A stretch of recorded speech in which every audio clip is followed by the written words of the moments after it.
بسم اللہ الرحمن الرحیم. ناظرین، ناوک نیوز کا پروگرام لے کر آپ کی خدمت میں حاضر ہیں. آج کا ہمارا ٹاپک ہے اٹک کے جو مسائل ہیں وہ دن بہ دن بڑھتے جا رہے ہیں. ہمارے سیاسی کیا کر رہے ہیں ہمیں کچھ پتہ نہیں چلتا. M N A M P A's پتہ نہیں اب وہ کس پوزیشن میں لگے ہوئے ہیں، کیا کر رہے ہیں. ابھی کل ہی کا ایک واقعہ ہے، ہزرو ہاسپٹل کے اندر ایک پیشنٹ کو لے کے گئے جس کو ٹانگ میں گولیاں لگیں، اور بڑا وہاں پہ جو ہم نے دیکھا وہ بڑا عجیب ایک سسٹم بنا ہوا تھا. ڈاکٹر ہے نہیں، وہ جو ڈاکٹر تھے اس وقت ہزرو ہاسپٹل میں، انہوں نے کہا جی اس پیشنٹ کو گرگشتی لے جائیں. اب وہ ہزرو سے گرگشتی جاتے ہوئے بھی ان کو ٹائم لگا. بلیڈنگ اس بندے کی ہو رہی، ڈاکٹر ہے کوئی نہیں، آن کال ڈیوٹی پہ. اب پتہ نہیں وہ آن کال کا مجھے تو آج تک سمجھ نہیں آئی کہ وہ کیا ہوتا ہے آن کال ڈیوٹی. تنخواہ تو وہ پوری لے رہے ہوتے ہیں. اب اس بندے کو ہاسپٹل کے اندر بیٹھنا چاہیے، نہ کہ اس کو کال کریں اور پھر وہ آئے. اب مجھے نہیں سمجھ آتی یہ گورنمنٹ کا کیا قانون ہے یا کس طرح بنا ہوا ہے یا کیا اس میں وہ چیزیں آ رہی ہیں، مجھے اتنا اندازہ نہیں ہے. میں صرف اور صرف یہ چاہتا ہوں کہ اللہ نہ کرے کسی کے ساتھ ایمرجنسی ہوتی ہے، ایمرجنسی ہاسپٹل میں جب پیشنٹ کو لے کے جائیں تو ڈاکٹر ہو نہیں. جب ڈاکٹر نہیں ہوگا کال کریں گے. اب ڈاکٹر کہاں پہ ہے، کتنا ٹائم اس کا لگ جائے، پیشنٹ کی کنڈیشن کیا ہوتی ہے، اور اس وقت سامنے نظر آ رہا ہوتا ہے بندہ مر رہا ہے اور ڈاکٹر پتہ نہیں کہاں پہ ہے. اس کے آتے آتے وہ بندہ ویسے ہی مر جاتا ہے. یا زیادہ سے زیادہ پھر یہ کرتے ہیں ہزرو ہاسپٹل میں جو میں نے دیکھا ہے کہ اس بندے کو فوری طور پہ اٹک ڈی ایچ کیو لے جائیں یا اس کو پنڈی لے جائیں. یعنی وہ ریفر کرنا جس کو کہتے ہیں ہم کہ وہ ریفر کرتے ہیں، جان چھڑاتے ہیں اپنی. اگر ڈاکٹر کوئی ایسا بیٹھا ہوا بھی ہے تو وہ ایسا کوشش کرتے ہیں کہ اپنے سر سے اس کو اتاریں. تو کل کا واقعہ بڑا دکھ کے ساتھ میں بیان کر رہا ہوں کہ ڈاکٹر نہیں تھے، اور پھر جو پیشنٹ کے ساتھ اٹینڈنٹ تھے وہاں پہ بدتمیزی کی گئی. میرا خیال میں کہ ڈاکٹر حضرات کو ایسا نہیں کرنا چاہیے تھا اور اپنی ڈیوٹی جو ہے وہ سر انجام دینی چاہیے. کیونکہ ڈاکٹر کو مسیح جب کہتے ہیں تو اسی لیے کہتے ہیں کہ وہ مریض کی جان بچانے کے لیے بیٹھا ہوتا ہے، نہ کہ گھر میں بیٹھ کے تنخواہ لے یا کہیں باہر ہو تو وہ اپنی تنخواہ لے رہا ہو. اور جب کوئی ایمرجنسی آئے تو عام پریکٹس کرنے والے جو ڈاکٹر ہوتے ہیں وہ اس وقت وہ کام کر رہے ہوتے ہیں یا وہ بھی بمشکل سے ہی ملتے ہیں. اب میں بہت کل جو دیکھ کے مجھے بڑا دکھ ہو رہا ہے، افسوس ہو رہا ہے کہ یہ ہمارے M N A M P A اب پتہ نہیں وہ کہاں پہ ہیں، کیا کر رہے ہیں. اب ہزروں میں ایم پی اے موجود ہیں، اب پتہ نہیں وہ کیا کر رہے ہیں. ایم پی اے وہاں پہ اپنا ایک کوآرڈینیٹر یا نمائندہ بھیج رہے ہیں. بھائی آپ جب ووٹ لینے کے لیے جاتے ہیں تو آپ کہتے ہیں کہ میرا جینا مرنا دکھ درد سب کچھ آپ کے ساتھ ہے. تو وہ بندہ جو مر رہا تھا اس وقت آپ کدھر تھے، ایم پی اے کدھر تھے، ایم این اے کدھر تھے. اب مجھے تو آج تک ان کی سمجھ نہیں آئی کہ یہ اتنا بڑا واقعہ جو کل ہوا اس پہ آج تک ہمارے ایم این اے یا ایم پی اے خود جا کے وہاں پہ پوچھتے کہ یہ ڈاکٹر کدھر ہیں. اب وہ ڈاکٹر، کئی ڈاکٹر ایسے ہیں کہ وہ پرائیویٹ پریکٹس کر رہے ہیں، جبکہ عام سرونٹ کے لیے گورنمنٹ جو سرونٹ ہوتا ہے اس کے لیے پرائیویٹ پریکٹس نہیں کر سکتا. وہ کہیں بھی اپنے آفس ٹائم کے بعد وہ کہیں جاب نہیں کر سکتا. لیکن مجھے سمجھ نہیں آئی، آج تک میں اس قانون کو نہیں سمجھ سکا کہ یہ ڈاکٹر حضرات پرائیویٹ کلینک پہ بیٹھے ہوتے ہیں.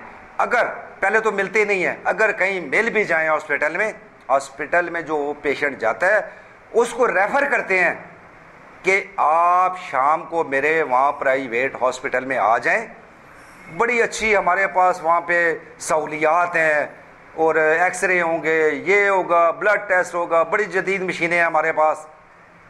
تو کیا ڈی ایچ کیو یا ہزرو تحصیل ہیڈ کوارٹر ہاسپٹل جو ہے وہاں پہ یہ سہولیات نہیں ہے؟ کیا گورنمنٹ نے یہ سہولیات نہیں دی؟ ہر چیز موجود ہے لیکن ڈاکٹر کرنا نہیں چاہ رہے. کیوں نہیں کرنا چاہ رہے؟ اب وہاں پہ تنخواہیں اپنی 1.5 لاکھ ہے، لاکھ ہے، 2 لاکھ ہے، جو بھی تنخواہ ہے وہ اپنی لے رہے ہیں، مزے لے رہے ہیں تنخواہوں کے. لیکن اس سے ہٹ کے جب کوئی پیشنٹ جاتا ہے تو وہ پھر ایک ہی ان کی بات ہوتی ہے. اگر کوئی بہت زیادہ سیریس پیشنٹ جاتا ہے تو اس کو ریفر کرنے کی کوشش کرتے ہیں اور ریفر کرتے ہیں، اس کو اٹک ریفر کر دیتے ہیں یا پنڈی ریفر کر دیتے ہیں. اب تحصیل ہیڈ کوارٹر ہزرو ہاسپٹل میں جو ڈاکٹر ہیں تنخواہیں لے رہے ہیں، پرائیویٹ ہاسپٹل میں پریکٹس ان کی جاری ہے، اپنے کلینک بھی کئی ڈاکٹرز نے بنائے ہوئے ہیں.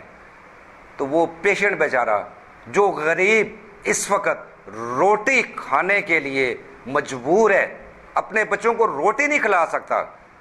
اور کل وہاں پہ جو لوگ جمع ہوئے تھے باہر، میں وہ دیکھ رہا تھا، مجھے بڑا دکھ ہو رہا تھا کہ ہماری گورنمنٹ، پنجاب گورنمنٹ، ہمارے یہ جو یہاں کے سیاسی لوگ ہیں، M N A, M P اے، وہ کدھر ہیں؟ اپنے احتجاج کے لیے کہیں جلسہ کر رہا ہو تو خود جائیں گے، ملے کے کسی کھڑپین کے پاس چلے جائیں گے کہ یار آپ نے 200 بندہ اکٹھا کرنا، 100 اکٹھا کرنا، 500 بندہ اکٹھا کرنا، گاڑیاں بھیجیں گے، وہاں پہ یہ ہو جائے گا، آپ کو یہ ہو جائے گا، فلاں ہو جائے گا، ایسے ہو جائے گا. لیکن جب بندہ مر رہا ہوتا ہے تو یہ کہاں غائب ہوتے ہیں؟ ہمارے بندے اس وقت جو اٹک کی عوام ہے، سہولیات ان کے لیے کیا دے رہے ہیں آپ؟ مجھے نہیں سمجھ آئی، آج تک میں سمجھ ہی نہیں سکا کہ کیا سہولیات آپ دے رہے ہیں. وہاں کے ایم پی اے صاحب ہیں، کوآرڈینیٹر بھیج دیا. بھائی کوآرڈینیٹر اس کی حیثیت کیا ہے؟ کوآرڈینیٹر ہوتا کون ہے؟ اس کا قانونی حیثیت کیا ہے؟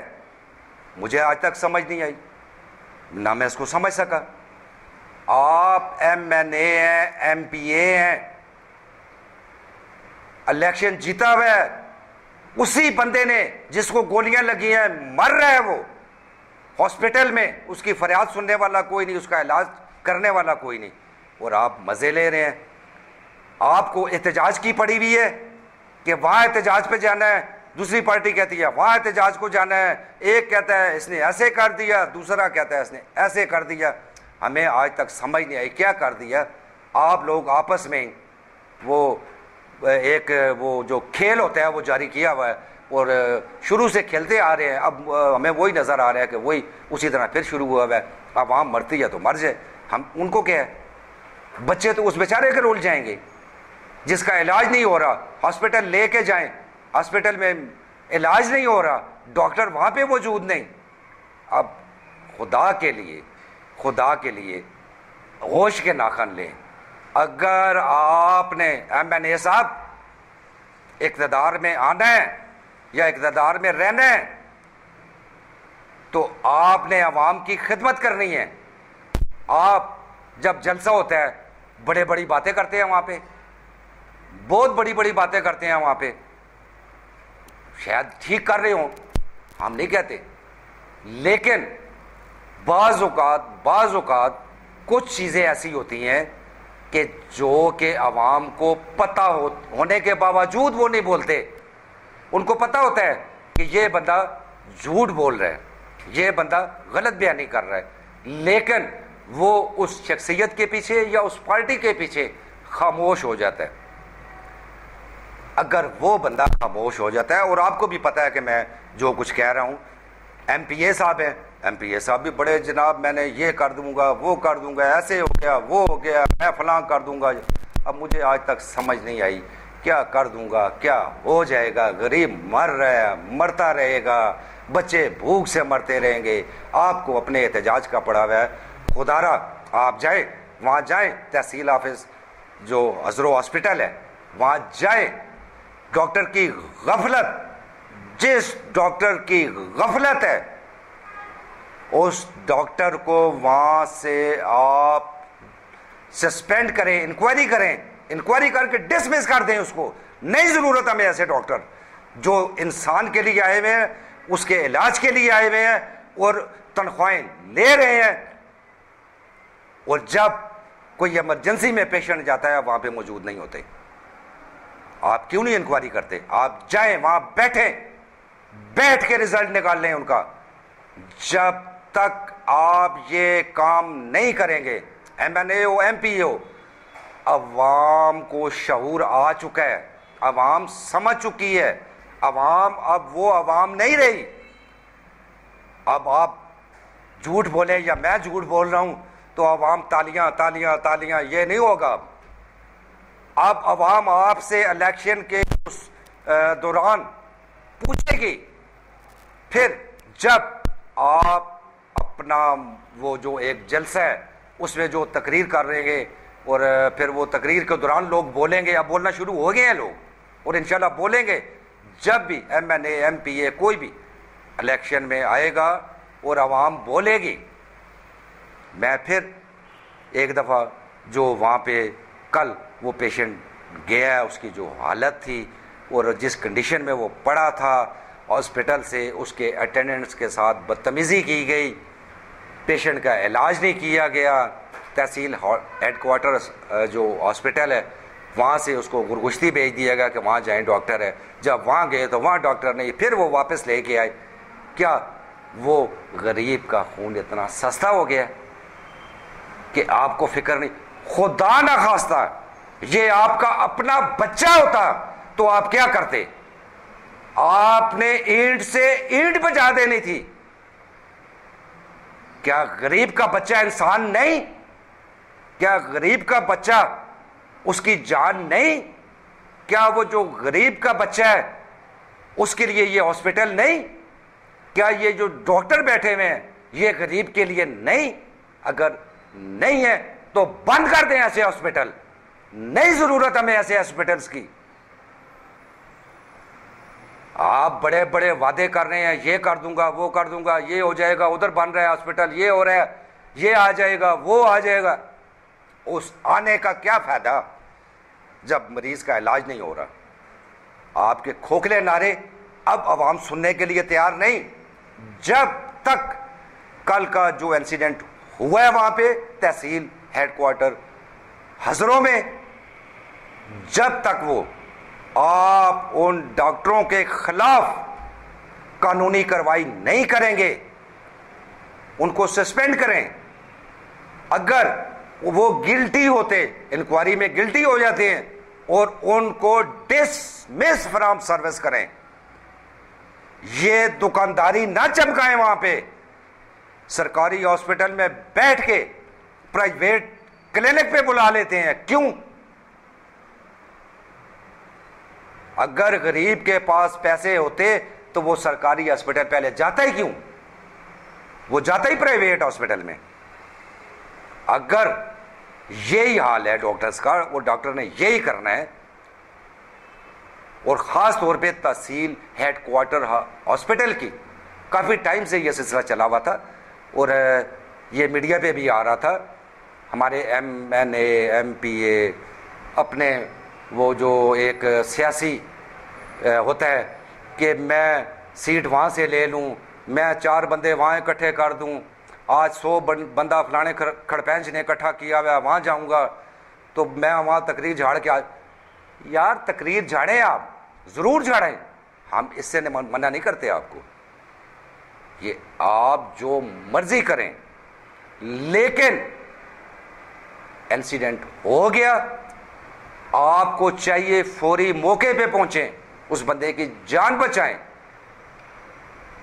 اب قرآن میں ہے کہ جس نے ایک انسان کی جان بچائی اس نے پوری انسانیت کو بچایا. تو آپ کیا کر رہے ہیں؟ منتخب نمائندے ہیں آپ. جب وہی لوگ, حضروں کے مخلص لوگ, اچھے لوگ, ہمدردی رکھنے والے لوگ, ہمارے علاقہ چھچ پوری دنیا میں مشہور ہے کہ وہ مہمانداری میں جب وہاں پہنچے گا تو وہ کوئی کسر نہیں اٹھا رکھیں گے، ہر طرح کی خدمت کرتے ہیں، اپنے جو سیاسی دھڑا بندی ہوتی ہے اس کے ساتھ چلتے ہیں. لیکن اب وہ وقت نہیں ہے. آپ نے کل وہاں پہ دیکھا بھی ہوگا، سنا بھی ہوگا کہ لوگ اس وقت کیا کہہ رہے ہیں. اگر یہی حال ہوا تو انشاءاللہ یہی عوام کل جب آپ الیکشن لڑیں گے، الیکشن کی کمپین کے لیے جائیں گے، تو یہی عوام کہے گی، یہ وہ اس شخص کا بچہ، اس کی بیوی، اس کی ماں، اس کا باپ آپ سے سوال کریں گے جب میرا بچہ مر رہا تھا تو آپ کدھر تھے. آپ کو ووٹ نہیں ملے گی، نہ وہ ووٹ دیں گے. بڑے اچھے لوگ ہیں، مخلص لوگ ہیں، پیار کرنے والے لوگ ہیں. اگر ان کے ساتھ یہ حال ہو رہا ہے تو باقی لوگوں کے ساتھ کیا ہوگا. علاقہ چھچ کے لوگ، میں پھر ان کو سلام پیش کرتا ہوں کہ وہ پیار محبت کرنے والے لوگ ہیں. اللہ تعالیٰ اسی طرح ان کو اتفاق، اتحاد اور محبت کرنے والا قائم و دائم ان لوگوں کو رکھے. علاقہ چھچ کی جو ہماری روایت ہے، اسی طرح ہمارے لوگ اکٹھے رہیں. لیکن آخر میں پھر میرا علاقہ چھچ کے لوگوں کے لیے خصوصاً یہ پیغام ہے، کوئی سیاسی کھڑپینچ اگر آپ کے دکھ درد میں شامل نہیں ہوتا تو کل جب وہ جلسہ کرنے آئے، آپ سے ووٹ مانگنے آئے، مت جائیں اس کے جلسے میں. ووٹ نہ دیں ایسے شخص کو جو مشکل وقت میں آپ کے ساتھ نہیں ہے. آپ انشاءاللہ چھچ کے لوگ، مجھے یقین ہے کہ وہ متحد ہیں، پیار کرنے والے ہیں، اکٹھے ہیں، دکھ درد میں شریک ہونے والے ہیں. اور انشاءاللہ جب یہ کل لوگ جائیں گے تو مجھے امید ہے کہ یہ سوال ان سے ضرور کریں گے کہ علاقہ چھچ کے جو مسائل ہیں، اور خصوصاً تحصیل ہزرو جو ہاسپٹل ہے اس کے اندر جو ڈاکٹروں نے انت مچائی ہوئی ہے، اس کے بارے میں آپ ضرور سوال کریں گے. انشاءاللہ میں اپنی کوشش ہوتی ہے کہ اٹک کی عوام کے مسائل اجاگر کرتا رہوں گا. اللہ تعالیٰ مجھے آپ سب کو ہمت دے کہ اپنے مسائل پہ ہم لوگ اکٹھے ہوں اور اسی طرح بات کرتے رہیں. اللہ تعالیٰ اس میرے بھائی کو بھی جس کو کل گولیاں لگی شفائے کاملہ عطا فرمائے، اور ان کے جو بھائی ہیں، بہنیں ہیں، ماں ہیں، باپ ہیں، بچے ہیں، اللہ تعالیٰ یہ ان کو دکھ برداشت کرنے کی بھی توفیق عطا فرمائے. اللہ تعالیٰ کروٹ اس شخص کو صحت کاملہ عطا فرمائے. میری یہی دعا ہے. اسی دعا کے ساتھ میں آپ سے اجازت چاہتا ہوں. انشاءاللہ پھر کسی نئے ٹاپک کے ساتھ آپ کی خدمت میں حاضر ہوں گا. تب تک کے لیے مجھے اجازت دیجیے گا. اللہ حافظ.